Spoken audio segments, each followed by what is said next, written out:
22nd, 2020, 27-year-old Tyler Richard Slippy's lifeless body was discovered by family members in the bedroom of his Allegheny Street apartment. An autopsy later revealed that Mr. Slippy died as a result of exsanguination from four separate stab wounds on his neck, head, and chest.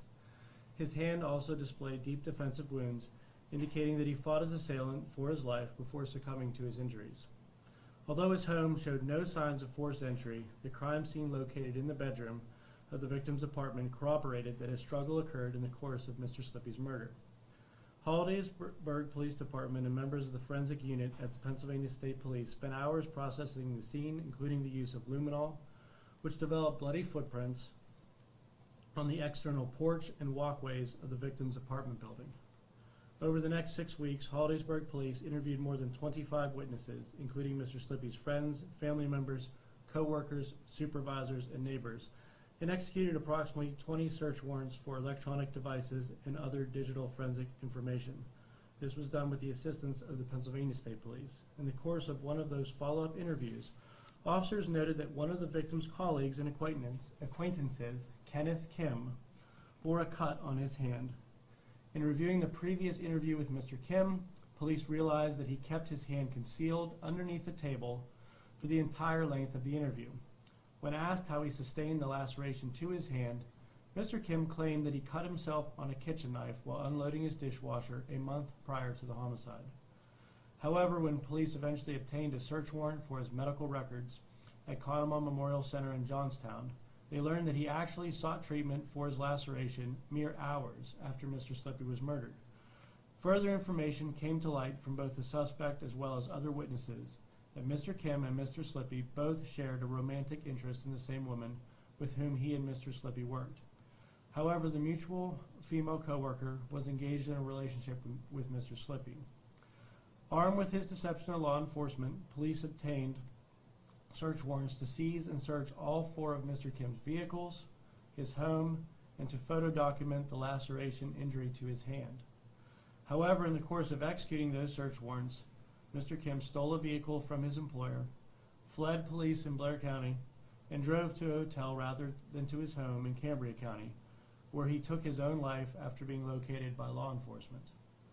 Subsequent to Mr. Kim taking his own life, a close friend of his who resides in another state contacted law enforcement and indicated that Mr. Kim had confessed to him that he broke into Mr. Slippy's apartment after memorizing the passcode to the lock that he had once observed the victim use. Mr. Kim further confessed to his friend that he murdered Mr. Slippy because of their romantic rivalry. Notably, this witness was able to provide details of the homicide related to him by Mr. Kim that had not been released to the public and would have otherwise been only known by the killer and law enforcement, including the manner of homicide, penetrating sharp force trauma from stab wounds, and the fact that there was no forced entry.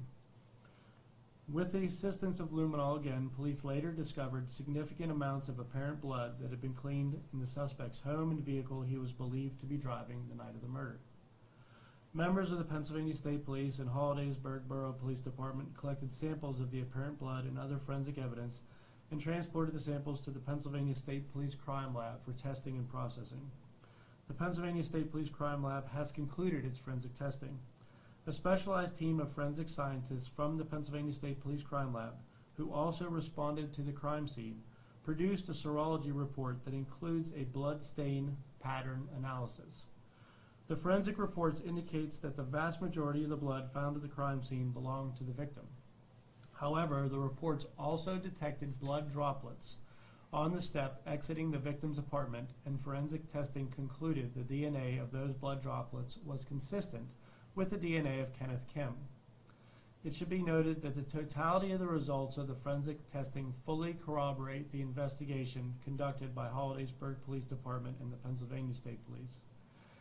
Now that the investigation has concluded with the finalization of the forensic testing, the District Attorney's Office and law enforcement can close this case. As a result of the totality of the evidence collected in the course of this investigation, the District Attorney's Office would have approved charges of first-degree murder for Mr. Kim in the homicide of Mr. Slippy, had Mr. Kim not taken his own life.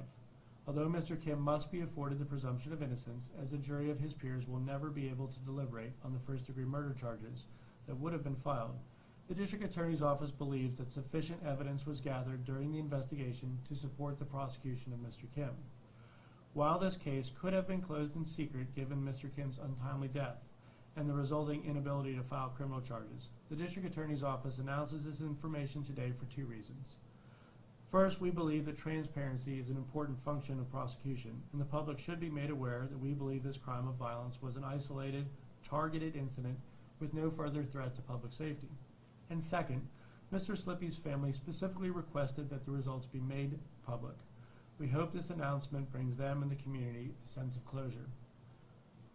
I'd like to specifically extend my thanks to the Cambria County District Attorney for assisting Blair County law enforcement in obtaining search warrants, and local business owner Matt Stuckey for going above and beyond and assisting the Hollidaysburg Police and Pennsylvania State Police with their investigation in every way possible.